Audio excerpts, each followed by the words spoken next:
Good morning student, मैं V Shravani Kumari semester 1 62 paper modern Indian political thought के गांधीवाद अध्याय पर चर्चा कर रही हूं।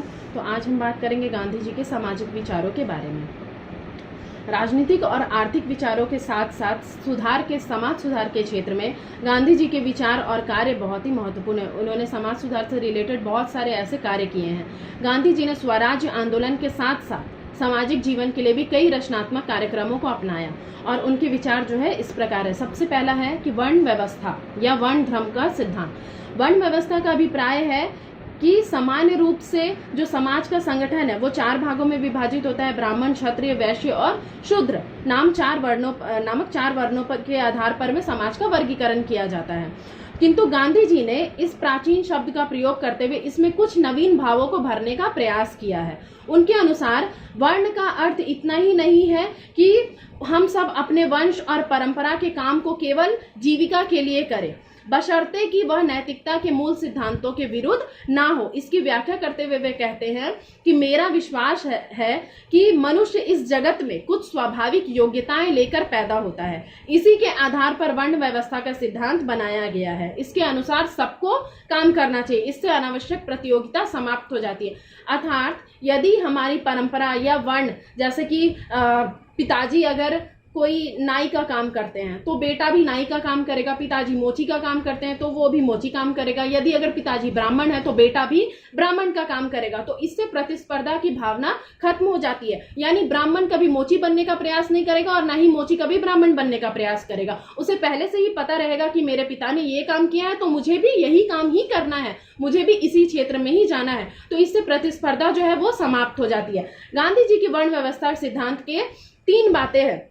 पहली है कि वंश परंपरागत संस्कारों से लाभ उठाना है। प्रत्येक व्यक्ति अपने परंपरागत पेशे की कुछ स्वाभाविक योग्यताओं को लेकर उत्पन्न होता है। यानी कि उसे बचपन से ही पता रहता है कि मुझे बड़े होकर के क्या काम करना है, और बचपन में इस पेशे के वातावरण में वो पलते हुए जल्दी से ग्रहण कर लेता है, क्योंकि वो बचपन से देखते आते हैं कि मेरे पिता इस पेशे से संबंधित है, मेरे पिता इस पेशे में जुड़े हुए हैं, तो मुझे भी उसी पेशे को करना। वो उसी को ही देखते रहता है बचपन से, तो बड़े होकर वह उसे बहुत ही जल्दी कैच कर लेता है, ग्रहण कर लेता है और शीघ्र ही उसमें दक्ष हो जाता है। और यह व्यवस्था जो है समाज के लिए हितकर है। गांधी जी की ऐसी मान्यता थी।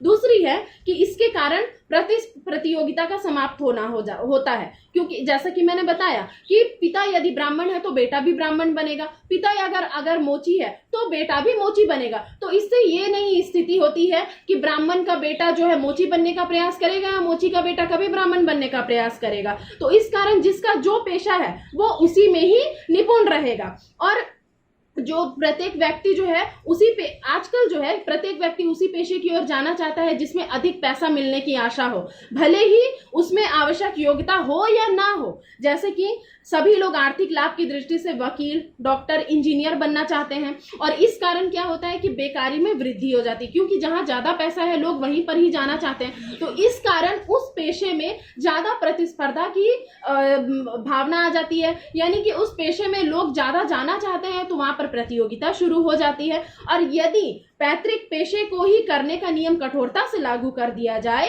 तो प्रतिस्पर्धा खत्म हो जाएगी। सभी पेशे इस दृष्टि से समान है कि वे समाज के लिए आवश्यक है, उनमें किसी भी प्रकार का ऊंच नीच का भेदभाव नहीं है। गांधी जी की यही मान्यता थी कि यदि लोग पैसे कमाने की लालसा से नहीं बल्कि अपने जो पैतृक पेशे है उसी को अपनाते हुए यदि जीवन में आगे बढ़ेंगे तो ना ही लालच की भावना आएगी, ना ही प्रतिस्पर्धा की भावना आएगी, ना ही प्रतियोगिता की भावना आएगी, और किसी भी प्रकार का ऊंच नीच का भेदभाव नहीं रहेगा।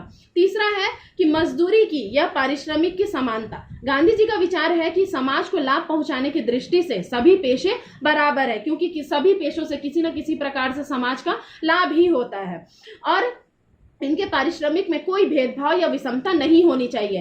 इस समय एक डॉक्टर या एक वकील को नाई या सफाई कर्मचारी की अपेक्षा अधिक पैसा दिया जाता है, और यह व्यवस्था समाज में अनावश्यक विषमता को उत्पन्न करती है। जाहिर सी बात है कि यदि वकील और डॉक्टर को ज्यादा पैसा दिया जाए मोची और नाई के मुकाबले, तो लोग तो वकील और डॉक्टर ही बनना चाहेंगे, मोची और नाई तो कोई बनना ही नहीं चाहेगा। तो इससे क्या होता है, सामाजिक विषमता उत्पन्न होती है कि वकील और डॉक्टर को ज्यादा पैसा मिलता है और मोची और नाई को कम पैसा मिलता है। सामाजिक दृष्टि से सभी को समान परिश्रम या वेतन दिया जाना चाहिए। इससे डॉक्टर और वकालत जैसे पेशों के लिए होने वाली जो होड़ है वो समाप्त हो जाएगी।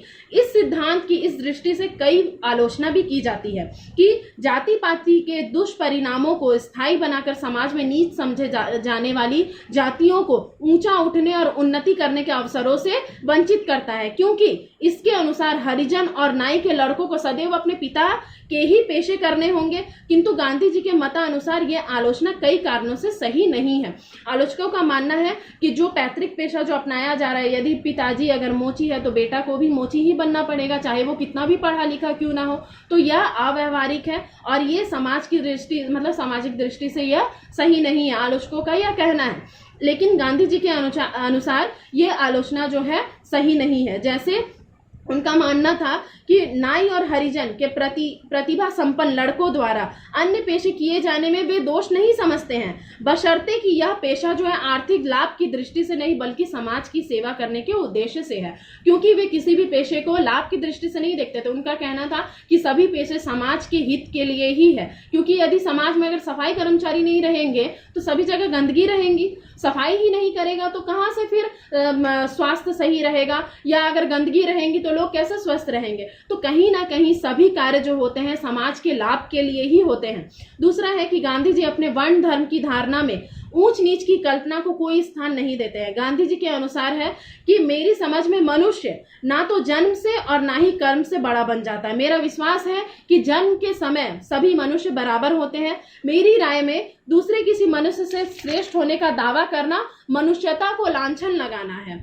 जो अपनी उच्चता का दावा करते हैं वह उसी क्षण मनुष्य होने का अधिकार खो देता है, अर्थात मनुष्य जन्म से ही बराबर होता है, और जो खुद को ऊंचा उठाने की कोशिश करता है वो मनुष्यता को लांछन लगाने के बराबर होता है।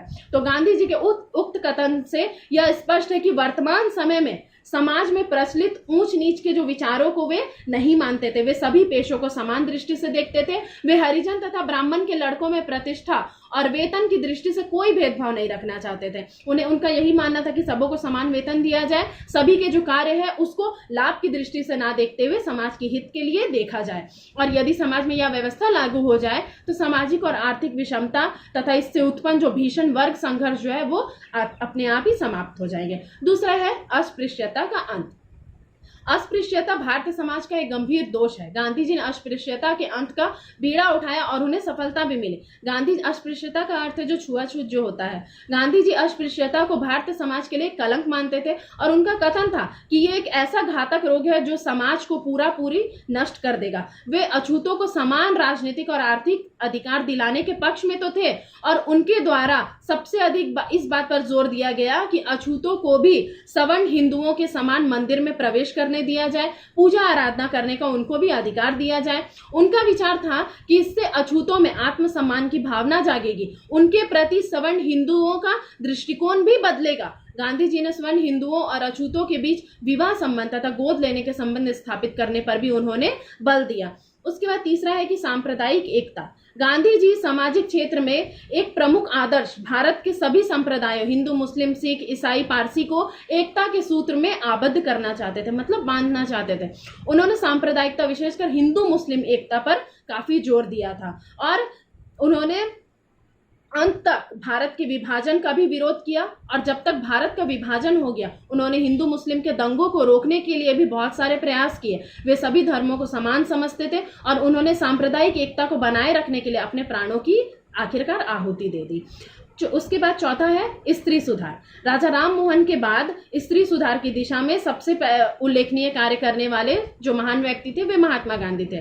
उनका कहना था कि स्त्रियां किसी भी दृष्टि से पुरुषों से कम नहीं है, उनसे हीन नहीं होती, उन्हें कमजोर कहना उनके प्रति अन्याय और उनका अपमान है। उनका कथन था कि यदि सत्य, अहिंसा, सहिष्णुता और नैतिकता आदि जीवन के सर्वोच्च गुणों की दृष्टि से यदि विचार किया जाए तो स्त्रियां जो है पुरुषों से भी कहीं ज्यादा श्रेष्ठ है।